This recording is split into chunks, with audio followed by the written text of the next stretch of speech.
Hi, this is Brandon Latak with Michael Helcom, and this is the Pro Laugh Podcast. It's the Pro Life Podcast. It's pro-life, a movement and a podcast. It's pro-life.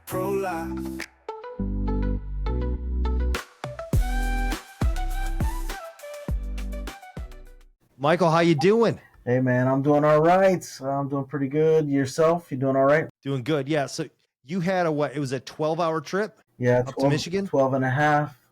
Yep, up to Michigan. That's a long drive, bro. I'm not used to that. Living on an island for almost a decade, you could drive like max an hour, and you're done. 12 and a half hour drive is a lot. So what'd you do? Was it like podcasts, musics, audiobooks? Just lots of music, yeah, lots of right. We took off early, bro, so it was lots of just old school stuff that I liked. A lot of Dashboard stuff I could sing to. Dashboard Confessional. You ever listen to them? Dashboard Confessional. No. No, that's like one of my favorites from college. So just stuff I could sing to and that my kids kind of know and can live with, But the crap they want to play from their playlists is I can't do it, bro. So that's interesting how different our playlists are, and there could probably be some good jokes about that. Yeah. I always put in like noise canceling headphones when I'm driving. I've got a 2-year-old, a 4-year-old, and a 6-year-old. So like there's always chaos going on. So on long drives, I zone out. So I hope they're doing okay back there. But All mine are teenagers. Yeah, that's a total different ball game when they're that age. Are you like do you guys do the like just put on the TV and let them like dial into that, or you not that kind of family? so like on car rides like that, Yeah. then yeah. And then like on airplanes, hell yeah. It's like I give them crack if they ask for it. Like just don't cry, Crack. So all the other babies on the plane are like, what's he giving them? You know? My kid's just wired. Yeah. Um, Parents are asking you, how'd you do that? How'd Yeah. you do that? Oh, you just sneak a little crack. Right on, man. Yeah. So you getting excited about your event, your set coming up? Yeah, I am. So I got this, I've been talking about it a little bit on the podcast, like a Bible theology kind of event for theologians and Bible scholars and linguists. So yeah, I need to really hunker down and like get that in order. I think, the first 7 minutes solid. And now I'm at a point where I'm debating because I have another new 7 minutes written that would work here. Am I What going is to it, use that? 15? So it's 15, yeah. So am I gonna use that or go with something that I've used in like clubs? So now I'm like at a point where maybe I might try like some more familiar material that isn't all like Bible or theology. So I'm kind of trying to like weigh my options here and see what'll work best, but I don't know yet. Yeah. Yeah. I guess just even everyday life, they would probably enjoy too. You could think almost mix that in. Yeah, I think so. It might feel like I'm trying too hard if the whole 15 minutes is, just Bible theology stuff. I don't know. This is new territory for me. I got 3 additional shows on the calendar, trying to get squared away here. So may have 4 additional shows on the calendar from August through like November. So we'll see. Oh, that's awesome. All in the North Carolina area, or? Yeah, all over the place. North Carolina, South Carolina, places like, yeah. So kind of That's local. cool. Yeah, man. So we'll see. I know for sure that 3 of those I think are already locked in. So I'm just waiting on a 4th, which is like a game show, like a comedy game show, which is also new territory to me. So in this game show, evidently you go up against a bunch of other comedians, and like round 1 sounds wild, dude. They give you 3 minutes to do a set, and they give you got to draw a handicap out of like a box or a hat. And so like some of the handicaps he was mentioning to me are like you got to do your whole 3-minute set with earphones on and blasting music. Or you gotta what were some of the other ones? I'll pull them up here. I mean, it seems really wild to me, having people, the whole audience, throw foam balls at you for the duration of your sets, or being blindfolded for the duration of your sets, eating like a warhead, like some kind of hot candy. Yeah. So there's all these, and then you get fired. I guess you get booed off stage, like if you're the bottom two. So that's also an interesting element, right? To get booed off of a stage. Oh, totally. Yeah. So there's that pressure. Like it's the one thing you're afraid Right, of, you know? right. So that's just round one, dude. And then round two of this is you just roast for 3 minutes. And again, the losers get booed off. Round three is it's kind of like whose line is it anyway style, but they pull 5 random cards from a deck of Cards Against Humanity. And they'll read the card, and then each comedian has to step up and add a punchline to that card, whatever that card says. So is it almost like improv or Yeah, it seems like it's like comedy meets improv. And then the fourth round is like you do the remaining comedians get 5 minutes and the winner gets cash. Yeah, dude, it's so I'm trying to get my date locked in for that, and that'll be a fourth scheduled show for the fall. So yeah, we'll see how that goes. do you know all the handicaps going into it? No, Okay. no, Okay. no. Because I was gonna say you could almost create punchlines for just Yeah, in yeah. case. It's really, I mean, I think you have to be good at like improving, Yeah, or sounds you're like gonna, you're gonna melt. So I don't know, dude. It seems wild. I have a hard time imagining, like trying to do stand up in front of people with headphones that are blaring music. I almost think talking about how bad and annoying that situation is could be funny too, you know? Right. So I'm gonna try that. I'm just gonna try to put some headphones on and see what happens. Record myself maybe. Yeah. So other than that, I got another show booked, and I'll probably get 30 to 40 minutes on that show. So I'm Oh looking wow. forward to that. Yeah. Well, tell me. I know you were in a comedy. You did your comedy contest last week, and that went pretty well. So tell us about that. Yeah, so went to it was at Acme Comedy Club and is the funniest person contest. So basically the contest goes all summer and they have 3 or 4 different comics each night in this contest. And there's a headliner, so it's paid attendance type thing and then you go at the beginning of the show. So, yeah, I kind of got lucky. I drew the 4th card out of 4, so I was able to go last. So Nice. crowd is pretty warmed up. Yeah, the comics before me they were really good. But right before I was gonna go on, I swallowed. I don't spit my gum out. I swallow my gum. I swallowed my gum. Tim. I swallowed my gum. It got stuck in my damn throat. I did the whole set with half of it in my throat and half of it out of my throat. Dude. Yeah, All yeah, right. So this sounds like a Pride Month yeah. thing. No gag reflex.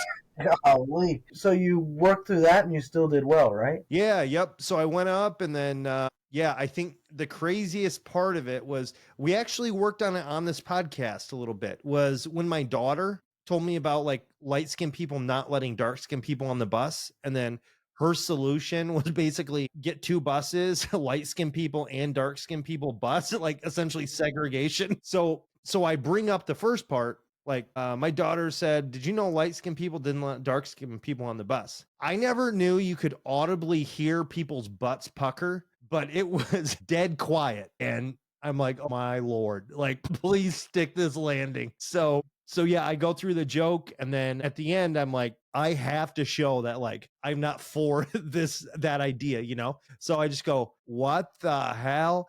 And then it got a really big laugh. So then I'm like, okay, thank God. Ended up sticking that. But yeah, Yes, man. yeah. Oh, that's awesome. So you went fourth and placed what? First. Nice, Yeah. nice. And how was that determined? How did they determine who ranked what first, second, third, or fourth? Yeah. So it's basic. So you cannot go, it's 3 minutes. You cannot, it was super strict. Can't go over 3 minutes. And it was like how the crowd reacted to you, creativity and stage presence. Nice, man. Yeah. Nice.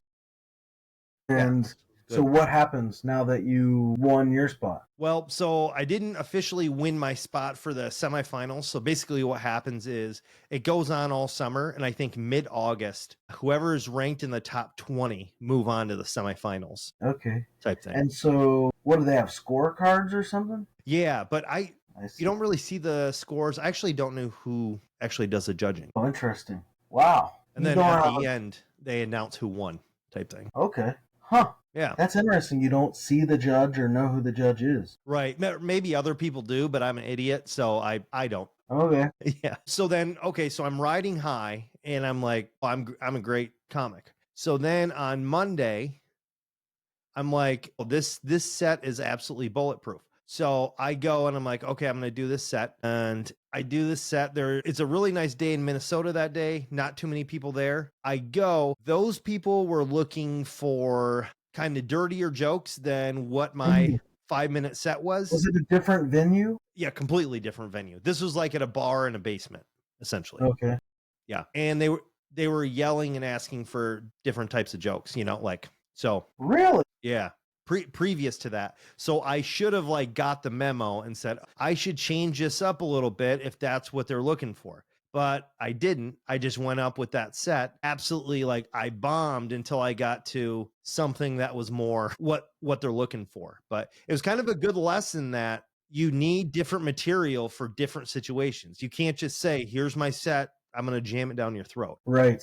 Dude, the venue makes all the difference, right? And then the people at that venue on that night. Yeah. It like makes every bit of difference. And that's a invaluable lesson to learn in that, one joke might just slay somewhere and, not work at all in another situation, And the other Wow. thing, go ahead. No, I was just going to say, so how do you, right? Because comedians tend to work with a set or like sets. So the question becomes like, how do you know before going on stage whether your set is going to work or not? Yeah. So really just watching the audience, how they react to other people's jokes. So are they reacting? So a lot of my jokes they're misdirections. So you kind of have to be paying attention and maybe a little longer setup than others. And then there will be some callbacks. But if you just want brute force like jokes, then, and if you see that, then it's like, okay, I'm going to have to change my setup a little bit. Or maybe not. Maybe it's like, okay, right now I have something coming up. I really need to get these jokes down at the open mic. The crowd may not like all of them, but I've got to work them type thing. So there's that. But if you want to do well and then have, good crowd participation or reaction, then yeah, you really have to look at what the crowd's doing and then adjust to that. Yeah, I think you touch on something important there, watching the audience before you go up. It's one of the reasons going first is often most difficult, is you haven't gotten a chance to feel out the audience, And sometimes even when you don't go first, like it's still hard to read a room. Mm-hmm. And if you're in a room where you're up on a stage and the lights are blinding you and you can't see the audience, it makes it that much harder when it's your turn to go up. You can't read people's body language and facial expressions. So that's tough. That's tough. And It's humbling to kill one night and bomb the next. Yeah. Yep.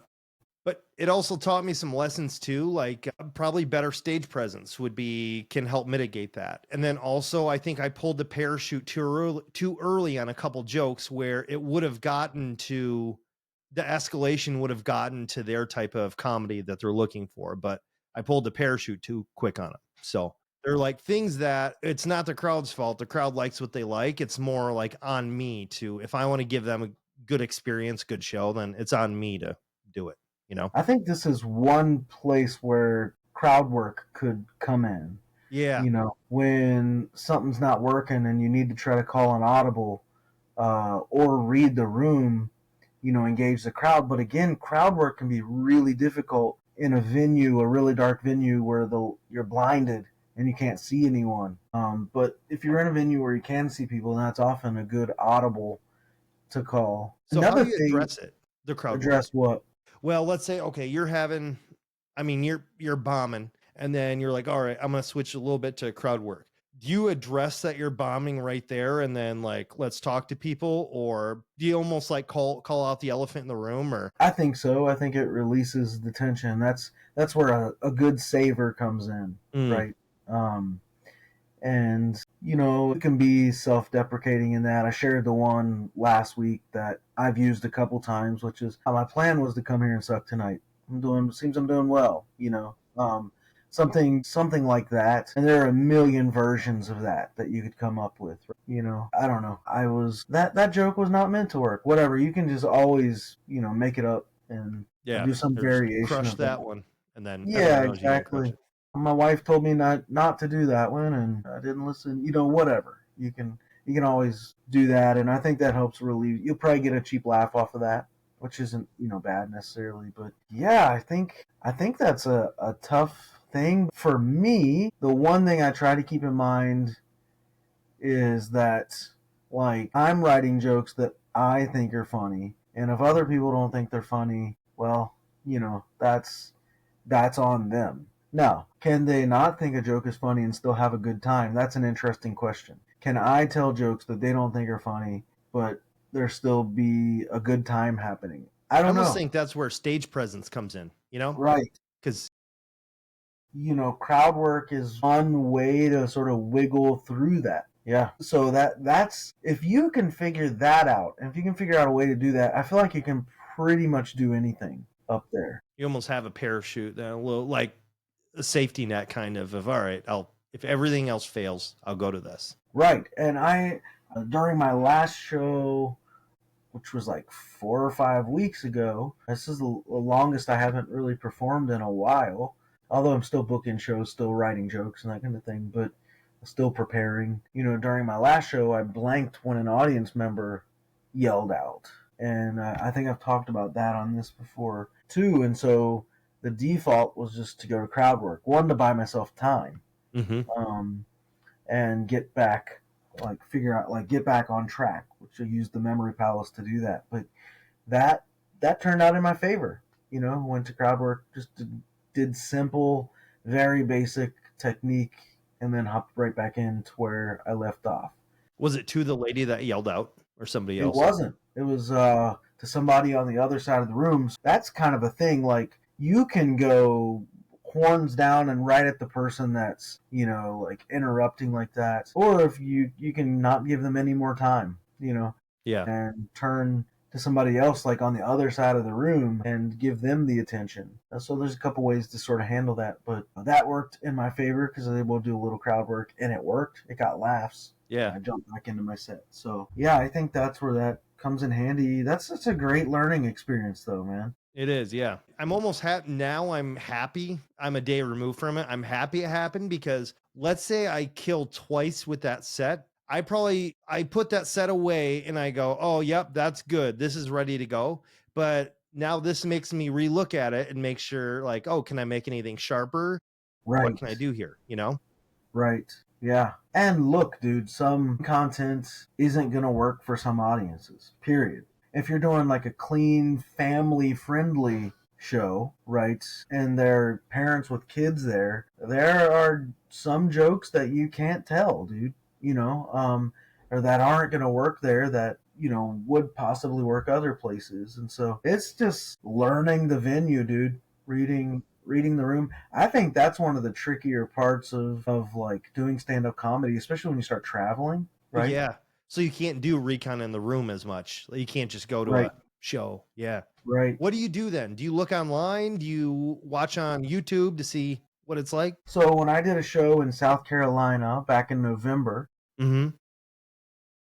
I did look on. I looked at the local news. I just pulled up the local news station's website, and what I found was that the big story in that South Carolina area was that, like, monkeys, like this group of monkeys had escaped a science lab, right? Well, it just so happened like that was going on at the same time as the election, the same exact week as the election. So I was able to connect the two and, make some political jokes, and they killed. I think I wrote 8 jokes about the monkeys, and every single one of them slayed. That was my opening, I don't know, my first 8 jokes, my opening 2.5 minutes, Well, they something like probably love that it was so local too. It's yeah, almost like you took the time to think about them and yeah. exactly. So I think, yeah, starting out with that really is a way to quickly win the crowd. So, yeah, leading with some of that local stuff is good. And you saw Tosh a couple of weeks ago, right? Yeah. And when he came to Hawaii, he came out and made his first few jokes were super local, right? Even his opener, which was his show, Tosh.0 show producer, his jokes were super local to start. Yeah, so we were in a theater. It was during Christmas. It was a beautiful, the Hawaii theater, beautiful, and they had decorations up on the side, and both sides of the theater they had Christmas trees, but they weren't yet lit. They didn't have lights on them, and so he made some sort of joke about them only decorating the theater halfway, and it just slayed, right? And then yeah, a couple other local jokes, and then threw a local guy out. Like everything was local right off the jump. And so, what did he do? Anything local when he came out for you?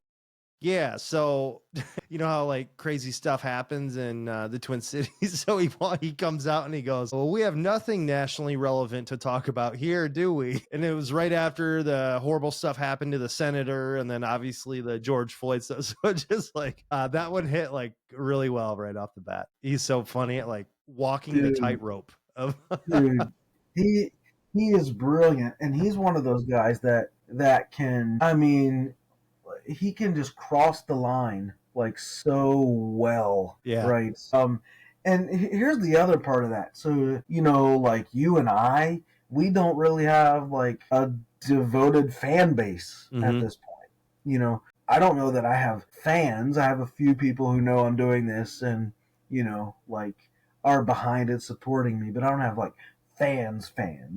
Like, and I think once you have fans and they're selling out your shows, right? And they come knowing what to expect, and so right. it's They like easier to that type of comedy. that's right, it's Yeah. easier to get away with whatever. So like eventually you and I hopefully will be able to tell like whatever joke you told that worked and then bombed. Like you'll know when you go to a place, well, these are my people, this is what they're expecting. It's gonna work, right? Yep. So one thing I did for the contest actually was I researched. It was Erica Rhodes. I don't know if you heard of her. She's hilarious. She's really funny. But I researched her a little bit to see what her comedy was like, and I made sure my set. I mean, we have totally different styles, but I made sure my set would probably align pretty well with her crowd. Okay. So because she was the headliner. Yeah, she was a headliner. Yep. All right, that's a great strategy. Yeah, that's a great strategy. So she Thanks. sold tickets Yeah, and and ultimately they're coming to see her. right. Dude, that's strategic. So what did you learn from doing that? What kind of crowd does she draw? She drew, I would say, almost like our age, a little bit of Gen Z, a little bit of boomers, but I would say like more our age. She's our age, actually. So very like self deprecating, whimsical. She's, yeah, really creative. And yeah, she's got some funny. The funniest one was, I think, she talked about her friend. She's from Minnesota. She was like, "Oh yeah, I was going to ask if my friends if they were going to come, and then they said no, we're going to see Nate Bargatze." And then she's like, and she goes, "Oh, Nate was playing, and Nate was playing this weekend too." And they go, "No, he's not playing this weekend." Yeah, Yeah, it was Erica Road. She was so funny. that's Good. good. Yeah. So you saw her doing self-deprecating stuff and you like leaned into that. Yeah, it kind of fit what I did anyway, but I took out one joke and then put in a different joke because of that. Nice. That's Yeah. a great strategy, dude. That's a Thanks. really good strategy to do that. Well, that's awesome. Yeah. So I Well, what guess else, man? anyone could do that, kind of thinking of who the headliner is because those are gonna be the people. Absolutely. Dang, Yeah. yeah. Yeah. Cool. Right on. Well, what So else? let's see here. Okay, yeah, let's talk about this. Importance of different we touched on a little bit, but the importance of different sets for different shows. And there isn't like a one size fits all. Just like you can't You can't bring your Hawaii set to that religious event and then expect to do well. Exactly. Yeah. It's knowing the audience. And so, like, moving on from Hawaii, like, I finally posted a bunch of my Hawaii clips on, like, my social because I just burn them now, right? Like, I'm not going to be able to really use those again. Maybe if I go back to Hawaii, I'll be able to punch them up or something like that. Or work. Like, there's one that I'm tweaking to make a local joke wherever I go, which is kind of cool to be able to do that. But even sometimes that probably won't work. You gotta know your venue and, dude, your strategy of who's the headliner. If you're part of a booked show, that's a great strategy. But you can't, like, here's the other reason: every show length is different, right? Yep. And so you have to think in that regard too, like how much time do I have, and slot the jokes in appropriately. Right. Yeah. So this is kind of off the beaten path a little bit, but when you're talking about burning jokes and putting them on social media, I always wonder this. So putting them on social media, is it almost like no one will come then because they already know the surprise, so then it's not funny? Or could it be like a good song where you're like, God, I love that joke, I want to see it live? Like, which one? It's both? Okay. It's both. Yeah. Yeah, I think so. I think it's 100%. It's both. And you don't know, like, who in the audience is going to be thinking one way versus the other. Yeah. Like, so going back to, like, Nate Bargatze, for example, right? He was touring around while he was doing SNL. Yeah. And he those George Washington skits that he had became really popular. His opening, some of his stuff in his opener became very popular, and the stuff that he used for the cold open on Saturday Night Live was a part of what he was using during a tour, right? So okay, tons of people had already seen it on Saturday Night Live, but loved the fact that they got to go see it in person. Yeah. So I think it's both. And here's the other thing: like, in my experience, I don't think people remember jokes. Like, you know how hard it is to remember a joke? Even like, and you wrote it. Yeah, dude. Seriously.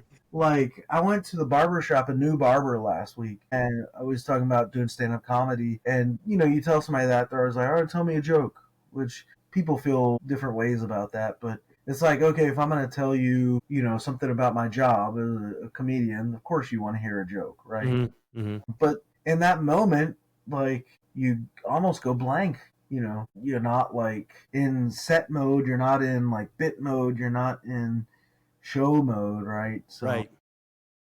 And then you got to think of, like, all right, what's one that's a really short setup and then very punchy? So then, or do you have 5 minutes?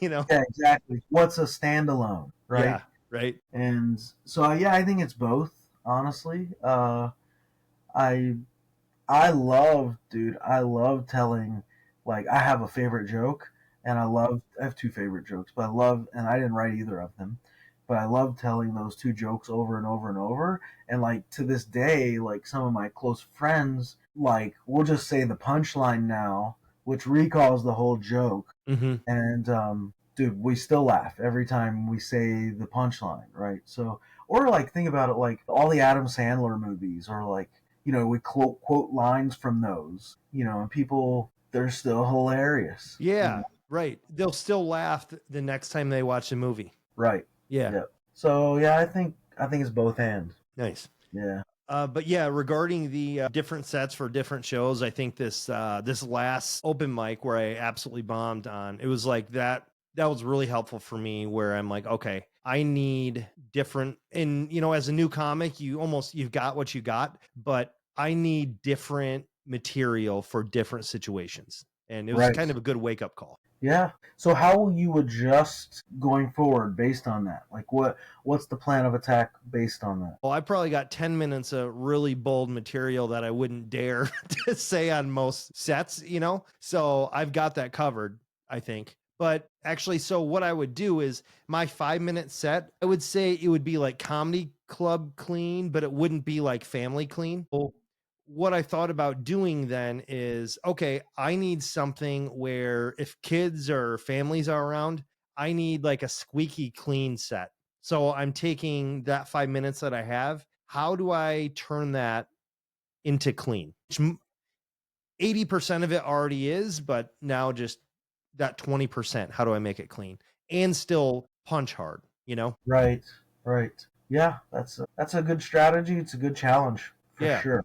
Yeah, it's kind Yeah, of fun actually. It's kind of cool. yeah, yeah. Right on, man. Yeah. You want to work on a joke? Yeah, dude, we can work on a joke.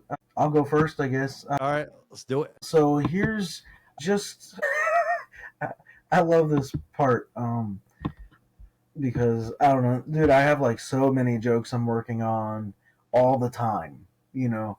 And some I'll just start and I'll get going and then I'll leave them. This is a stupid one. I'll never tell this in a show, but so you know, in Hawaii, right? Lays are a thing. Like you know, they put lays on you. So What's it represent? it's a way to honor somebody. Yeah. And so this is like dumb, but I think it's hilarious. And even though I think it's hilarious, unless I was in Hawaii at some specific event, I don't think I'll ever tell this. But I don't know. We'll see. Maybe it probably wouldn't even work in Hawaii. But so I don't want to work on this, but I'm going to tell it anyways. It's so stupid. It's a takeoff. I'll just tell you. I just moved from Hawaii to North Carolina. Just flew in a couple weeks ago, and boy, are my legs tired. So and it doesn't even make sense because flying in is usually the arms, but it's a stupid play on that. You know, boy, are my arms tired? Boy, are my legs tired? I just walked in. Just walked in. Maybe would be better. But Now I get it. Okay. yeah. Sorry, I'm a little slow. Just got in a couple weeks ago, and boy, are my legs tired. I don't know. I think it's hilarious, but I'll never do that in a show. It was just one that I wrote, and it cracked me up, dude. Because you know that's like one of the most played out things. Like just flew in from San Diego. Boy, are my arms tired, right? I've never heard of that. No, I've never heard of that. So it's almost like a dad joke, kind of, huh? Yeah, that's like the number one dad joke, dude. Like I don't know, but it used to be an old comic trope, you know, kind of Okay. dad joke. Just flew in from Cincinnati. Boy, are my arms tired. Yeah. You know. Okay, now I get it. Yeah. So yeah, this was just a stupid, and that's always fun, right? When you can take a sort of really common thing and flip it. So to do that and put like the Hawaii spin on it was hilarious. It is hilarious to me. I find it funny. You could almost do it for not only Hawaii, you could do it for everywhere, really. Yeah, I just don't know if it would work. Like I don't know if people will find it as funny as I do. Right. I find it really funny. Isn't it crazy though? Like you write a joke, you think it's going to kill, and then you do it, and then everyone just stares at you. But then Yeah, the dude, joke that you're like, whatever, and you tell it, and then like they die, and it's like, what? Yep. I told that joke to my wife, and she's like, "Nah, it's not." She's like, "It's cute, but it's not funny." So yeah, there's that. And I thought this was funny. So I just have a premise right now. So I was talking to my sister-in-law yesterday, and she said, like, she was telling this story. She's like, I took my cat in to the vet a couple weeks ago, and like they had to do some teeth removal. And when I picked the cat up, the vet gave me like a plastic bag with the cat's teeth in it. This is like, you know, when your kid gets a Yeah. tooth pulled. Yeah. And so that's the story. I was like dying laughing about this. Like that's hilarious to me that your vet thinks you want your cat's teeth. Like and so yeah, go ahead. The first thing that comes to mind, like a joke about like the tooth fairy or something. Like, Yeah, I think like so, you know, so I'll just make it personalized, right? I took my cat to the vet the other day, and when you know, she had some teeth removed, and when I picked her up, the vet, like, literally gave me a bag with the cat's teeth in it. It's like, good thing I didn't do a kidney surgery, you know, or something like that. So, otherwise, yeah. gave me the kidneys in the bag, you know.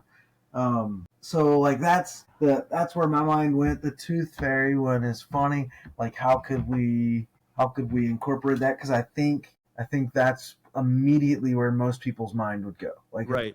expecting something So how can you about flip that actually then? yeah. Yeah. So how could we incorporate the tooth fairy into the cat joke? I don't know yet. My cat lost its teeth. My cat lost a tooth, so my cat lost a tooth, and now, so like, what happens? My cat lost a tooth. I don't know. There's all kinds of funny things there, I guess, besides Like dentures. my cat lost a tooth, and now she fits in perfectly in the trailer park. Yeah. Yeah. My cat lost a tooth, and now she's more employable at Denny's. I don't know. Um, uh, my cat lost a tooth, which is common for meth addicts. I don't know. This is like stupid.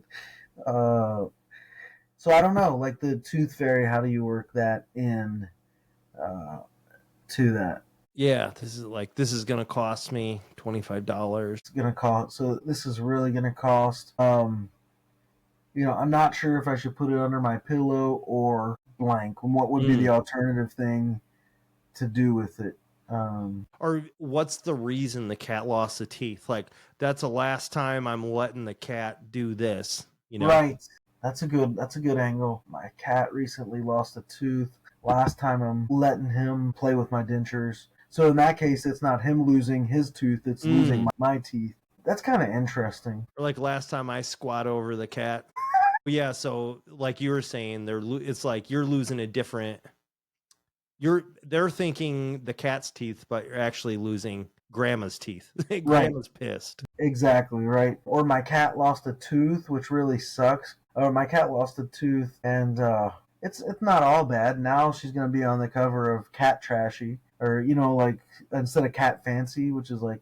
So, anyways, I just think this is a hilarious premise. I really liked the angle of saying like, my vet gave me her 2 teeth in a bag. Like what? But I guess it's a good thing. I didn't have her kidneys worked on or something like that. Or like when he gives the teeth, and you could even say like punch it up even more, like 5 teeth or something, so it's crazy. And then what is that like? That would be like something not even related to cats. Right. Like what the hell am I going to do with that? Getting the 5 cat teeth. Yeah, it's like that's like getting an oil change and they give you back like the old oil or something like that. Where it's like what the hell am I going to do with this? Right. Something funnier than that. What if you even went like next level, like that's like applying for adoption and the agency giving me all my kids back or something like that. Putting your kids up for adoption. Yeah, I have a joke kind of about that already, but that's kind of funny. Like, I took my cat, he got teeth removed, and the dentist gave me all the teeth back in a bag. Like, who wants that? That's like taking my kids to get adopted, right? Or going through an adoption agency and getting my kids back. Yeah, so that's an interesting parallelism. So that's one I'm working on. That is a funny premise, though. And something I was just thinking about, I don't know, I've done nothing with this. It's just totally in thought right now. But so I'm in a different home that's not mine right now. I'm in a guest house, and then I was in a hotel yesterday. But it's weird toilet handle pressures. I find those, some handles you really gotta flush, right? Some are very, barely touch them and they're flush. Or like toilet heights. Like, why are these things not standard? Like one is like a low rider and the other is like, I need like, a stool to get on essentially. So I think this is kind of a funny thing. I think people can relate to it. How to get it in a joke form is a different animal altogether. So the pressures of the handle, I wonder, could it almost not be a toilet? So you're describing a few different pressures and then like. Yeah, that's not a bad idea. Yeah, so this one is still like that. I literally was just thinking about this before we got on to record the podcast. So that's like in like germination, like seed mode. And then I just got a Sleep Number bed, and I've never had this before, but they give you an app and it like tracks your sleep and how much you like toss and turn at night, how often you get out of bed, how many hours you sleep, how many minutes you get out of bed. Like, so it's very, which is weird to have that all being tracked. And so I think there's something funny there. Yeah, so those are a few things that have just been knocking around in my head. Sleep Number bed. That'd be funny if it was just like you went to a redneck place. They just had numbers on a bed or something. Like it was the price of the bed. Here, bed number 2. Yeah. Here's Sleep Number 2. Yeah. So that's interesting to come at that angle. Yeah, like the redneck.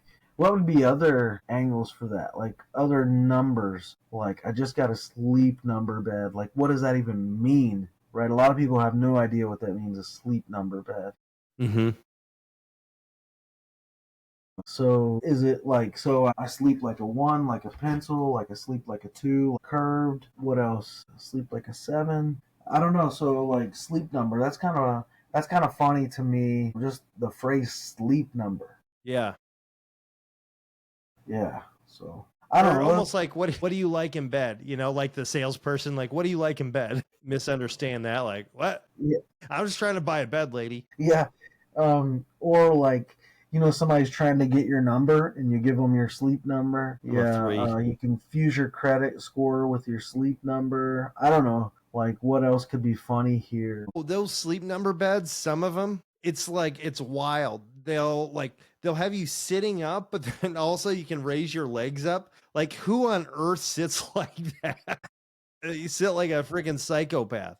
Dude, like an inverted, like the U, like Yeah. curve, whatever that's. Yeah.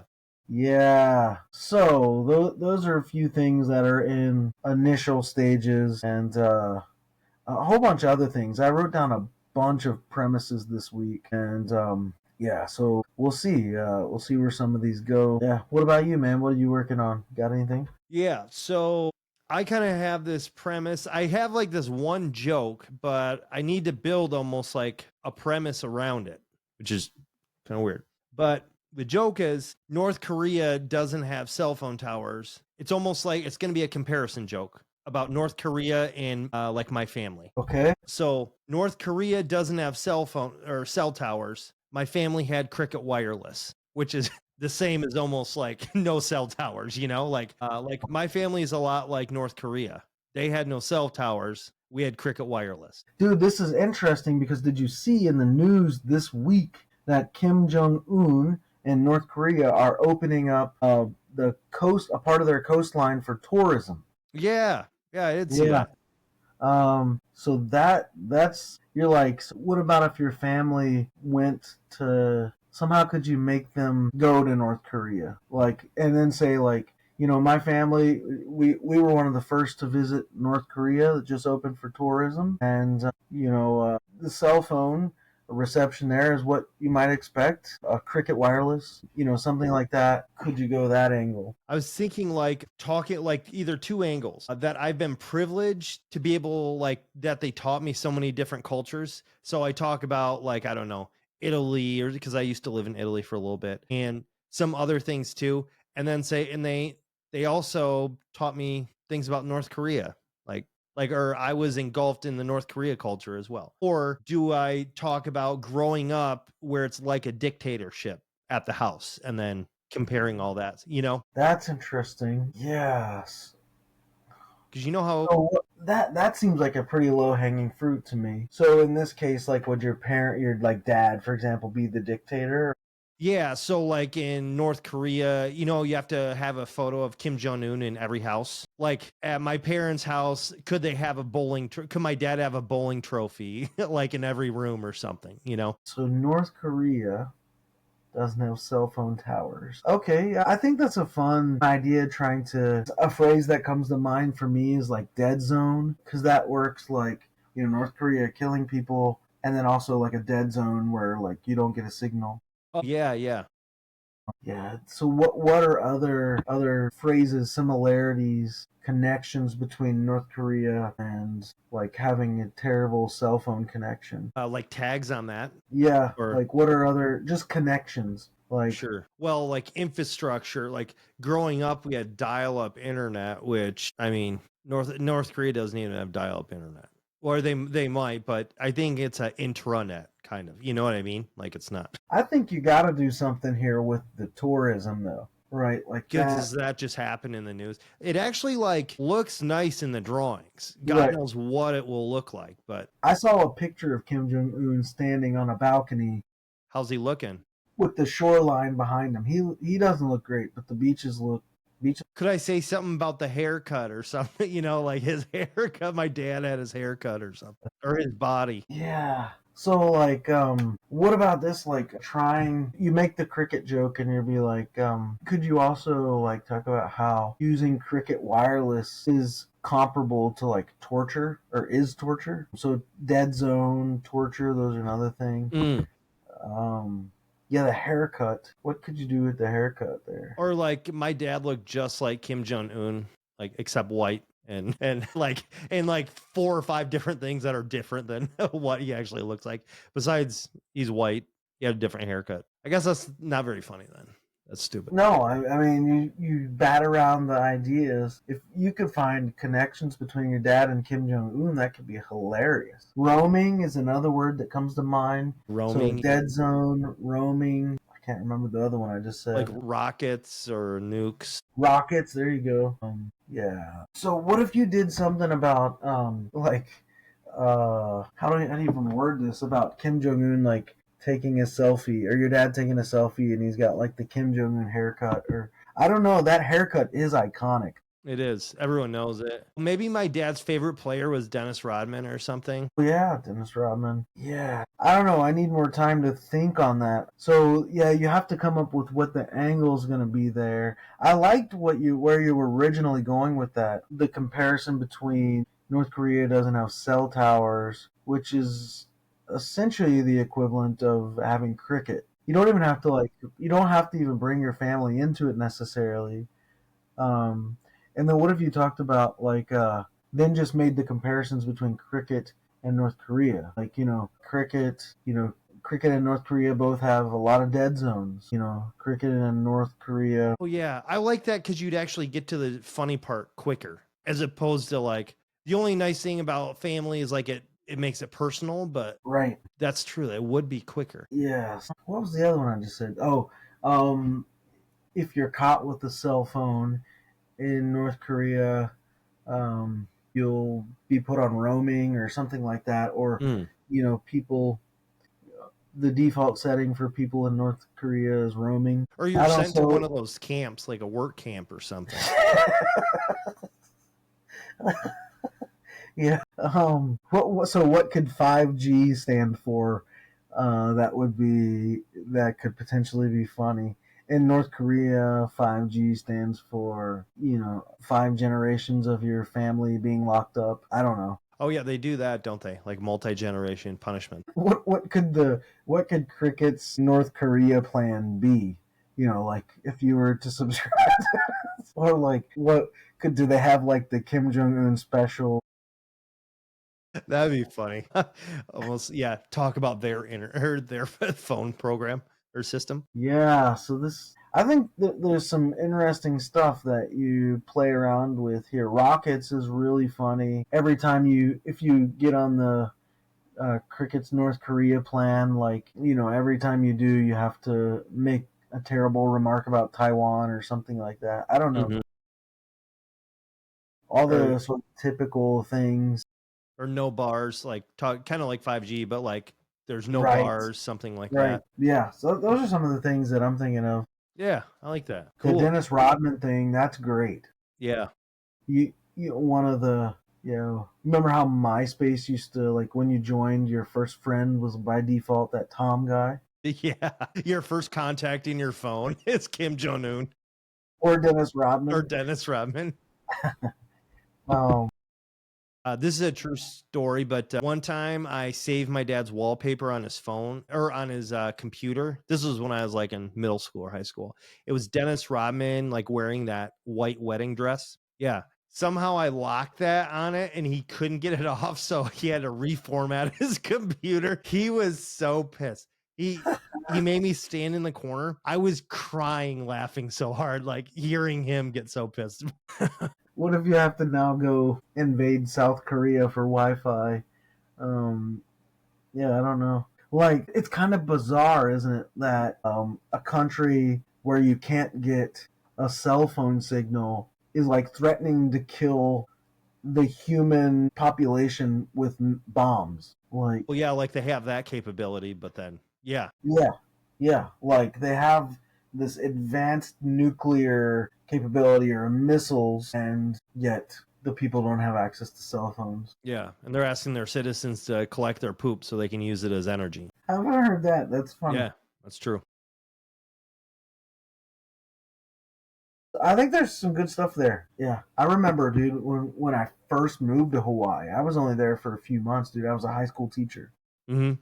I was a speech and debate coach, right, for the varsity. So I took like 30 kids over to the Big Island from Oahu, flew them on a plane, went over there. We're at a speech and debate tournament. And, dude, everybody in the whole entire state of Hawaii, because one administrator made an error. You probably remember hearing about this. Administrator somewhere in the government, military or something, hit a button and it sent out a text message to every single cell phone in Hawaii. I heard about that. Yeah, dude. It said like missile incoming from North Korea, take cover, something to that effect, right? And I'm on the Big Island with like all these kids, dude. They're not my kids are just my students. Yeah, yeah. And we're at a high school tournament. The kids, it's just mayhem, dude. Mayhem. And I got all my like kids there in a group with me trying to like figure out what to do next. And then we hear another student from the school we were at. She goes to her teammate, she goes, "Don't worry, everybody. If North Korea is sending out missiles, they'll hit Oahu first," which is where all my kids' families. No. Oh. So that was a wild. But yeah, so it's really bizarre that they don't have these basic life things that we all have access to, yet they have the propensity or the ability to wipe humanity off the face of the earth. Like, that's a really jarring. I think you got to explore that. Like, there's something there. Did they actually make their own nuke, or like did they get the nuke from China or something? I don't know. I'm not sure. Yeah. You didn't ask them. Yeah. And it turns out that, I was on the phone with my wife and I'm telling her, like, just try to go down and, like, to the lowest level of the building possible, get in the closet, whatever. Like, people were pulling off the manhole covers on the interstates and the highways and, like, going down into the sewer systems. It was utter chaos in Hawaii, dude.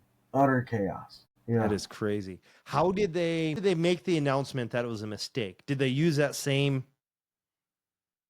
Because that communication seemed to work pretty well. I would just reuse that, Yeah, I think they did. They sent out a subsequent text message that said this is like a false alarm or something. Yeah. Sorry, Caleb from social media pressed the wrong button. So that was one of the wildest experiences of my life, dude. How long was it from when you heard that to you got the okay? Oh man. I don't remember, but I mean it felt like a good 30 minutes at least. Okay. Oh, I'm going to look that up. How long did the Hawaiian missile alert last? 38 minutes. Oh, you're pretty. Yep, 38 minutes. First thing in the morning. Bro, just the craziest experience, bro. Seriously. I mean, and just the situation I was in with all those kids, dude. Like, here's what it said. This is the exact wording that we all got on our phones. Emergency alert. Ballistic missile threat inbound to Hawaii. Seek immediate shelter this is not a drill. No, and it said this is not a drill too. That's everybody in the state got that message, bro. Yeah. So at like 37 minutes, are you like, this is a slow missile? Where's this? When's this coming? Well, I was pissed at the girl who said, well, don't worry, it'll hit Oahu first. Yeah. But then I realized to tell my kids, don't worry, it'll hit Kauai first. It's like the order of the islands. And the kids in Kauai are like, what? They're like, don't worry, it'll hit Guam first. Yeah.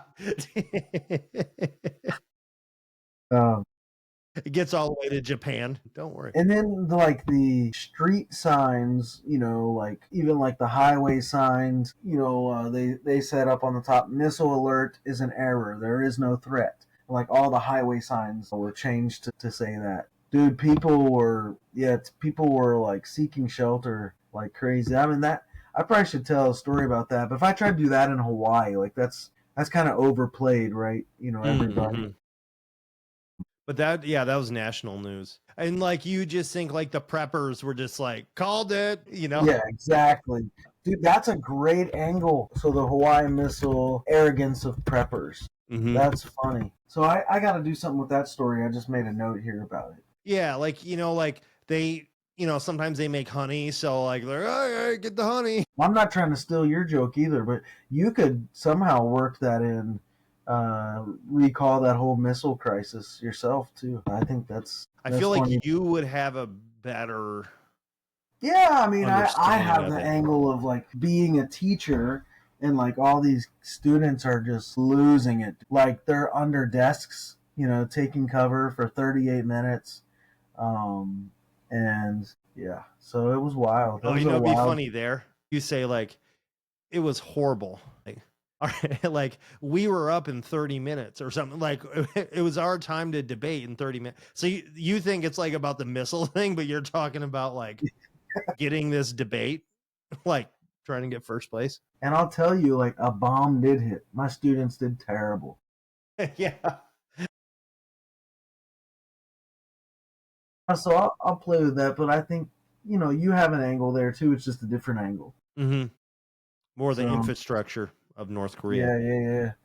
So I don't know that. But That's kind of also- where my mind goes. I also don't want to like punch down, but I feel like North Korea is almost like, all right. Yeah, I don't It's know more if about that's Cricket Wireless, actually. Right. And if you can keep the comparisons between the two going, for that I would just make a simple list, dude. Like, on this side, Cricket Wireless, on this side, North Korea. List all the things you can think about for both, and then find the comparisons. Mm.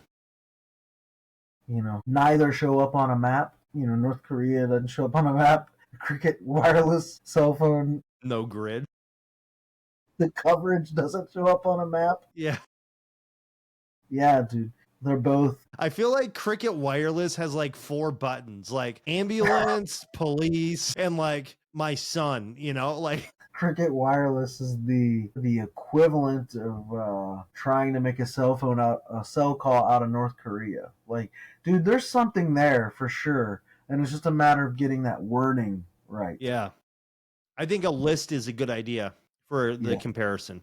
Yeah, Because you could tag that for quite a while, I think. I think so. Yeah. It's a good idea. I'm going to do that, I think. So, okay, so there's some interesting things. Did you know that there's band baby names in the U.S.? Like bands, like music bands have named their bands after baby names? No, so there's names that you cannot name your kid in the United States. Gosh, this feels like it has the potential to get dirty really fast. There's actually no dirty names on here. So, okay, You wanna hear Snooki. some? Snooki, one of them. Snooki. What are they? So it's illegal. What happens if you In name certain your kid? they don't let you register. Okay, all right. I guess You you just- could technically call your kid that, but Queen. Really? Yeah. I know the rapper T.I. had named one of his kids King. Okay, I think some of these are on a state level too. Okay, all right. King or Queen? Santa Claus. Dude, it's pathetic that we, as a nation, have to even say this. Like, that we have to have rules to prevent people from doing this is pathetic. Santa Claus is gonna die one day. You need another one coming from Huntsville, Alabama. Dude. Majesty, Messiah. So again, T.I. named one of his kids. He's in Georgia though, I believe. Is Messiah like Jesus Christ? Is that similar? Yeah, I guess. When I was teaching at the University of Kentucky, dude, it was the first year I was teaching there, like all this pronoun nonsense started. Yeah. And kids were just making fun of it, dude, and taking advantage of it. And so one of my female colleagues, she bought into the whole DEI thing. I didn't. The way I got around that was like, I'm just going to call you your last names. I'm going to call everybody by their last names. Just their last names? Just their last names. So I'd be like, Baytac, something like that. Like, how come? And that was the easy way around it. But some people really bought into it. And so they're like, okay, well, I want to call people what they want to be called. And I remember coming into a meeting one day and my colleague, she was saying she was so upset because this one boy in her class, college boy, he had said at the beginning of the semester that he wanted his name to be Your Majesty, right? So every time the teacher called on him, she had to be like, yes, Your Majesty. No way. So I promise you. And so like halfway through the semester, she's like breaking down because she can't do this anymore. She can't call this young college boy Your Majesty anymore. She's over it, right?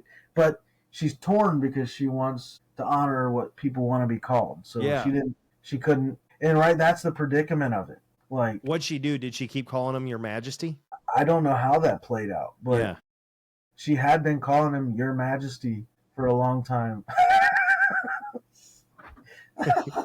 It's like the ultimate professor troll, dude. Yeah, that is.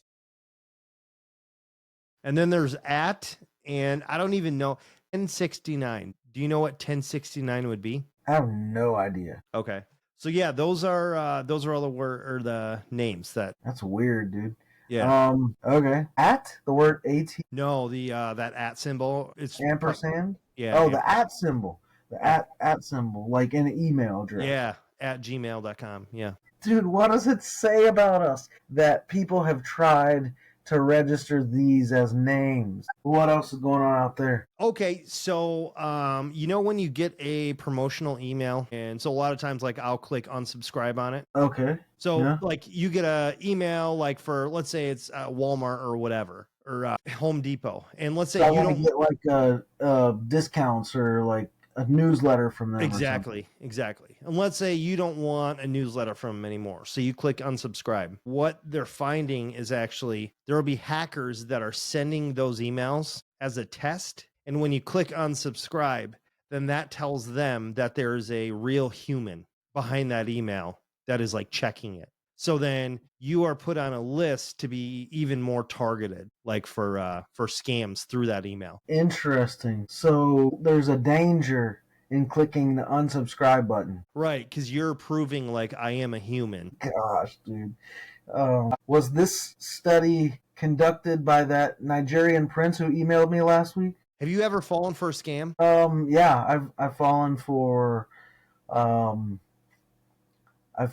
at least one for sure. And I lost. How long have you guys been married? So 22 years. Okay, I'm just joking. I was calling that a scam. Gotcha. But yeah, we fell for a scam years ago. Kentucky Derby came to Kentucky and we were living there. There was a business saying, rent your house out to people who are attending the Kentucky Derby and you can make lots of money. So we were like, okay, we'll go away for the weekend and rent our house out. We ended up losing about $1,000 in that scam. How'd you lose money? So we had to send, should have been obvious, but we had to send some kind of, what do you call it, the special kind of check?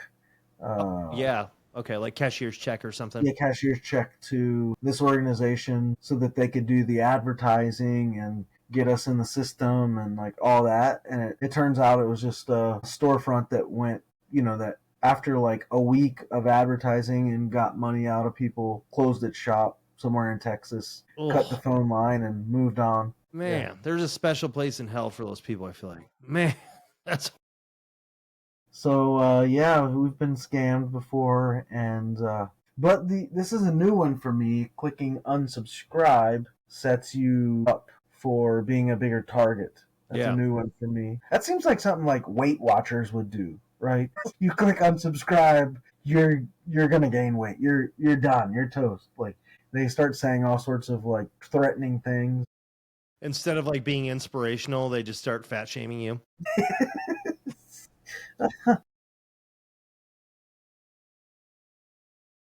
Yeah. I got scammed once. I used to work at the Buckle when I was in high school. Okay. Yep. And this guy came in and he's like, "Hey, I need some money for the train. Could you help me out?" So I gave him money for the train. The dude just went right outside, like to a kiosk and bought like a chain. It wasn't even like real gold, you know, it was like I gave him $15 and he bought a chain. I'm like, damn it. He was so much bigger than me. It's not like I can like, what could I do? Come back. You want to buy some jeans? Dude, that's immediately like getting furious right there. Yeah. But I like think about this stupid horse scam, renting my house out. I think about it pretty often. Like, and How long ago was this? that was probably 15 years ago, dude.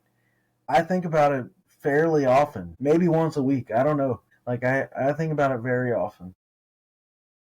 Well, at least whenever the Kentucky Derby comes around, I'm sure that's top of your mind. Yeah, yep, exactly. That's so funny. Let's see. States with the most road rage. What's your guess? Who would have the highest road rage? Okay, so I think third place would be California. Second place would be New York, and taking first place would be whatever state I live in. I do have road rage, dude. You do? I don't know about rage, but I am an insanely offensive and defensive driver, right? Like I'm very aggressive as a driver, and I teach my kids. I don't like teach them to have road rage, but my rule number one, if you asked any of my kids for life, like just doing life, rule number one is everyone else on the road is a bad driver, right? Or everyone else on the road is an idiot. So that's how I teach. You know what you sound like? You sound like the person that like, man, everyone is crazy, but like you're the crazy one, you know? Like this world is crazy. You're driving like the wrong side of the road. You're like, can you believe all these people driving the wrong way? That's the very first rule of life, dude. I teach them. For sure. Everyone else on the road's an idiot. Baby comes out, you tell you something. So, I don't know, number one for a bad driver, Syria, maybe? Louisiana. And it's 100. They get a score 100 out of 100, which is that everybody permanently pissed or what? Louisiana. Yeah. The next one's New Mexico, Colorado. What? New Mexico. Yep. Wow. Colorado, Arkansas, Montana, New Jersey, in North Carolina. Wow, North Carolina made it. What are they, number 10? Number 7. But so this is ironic. Hawaii was number 8. They were probably number 7, and then you moved. They moved down to 8.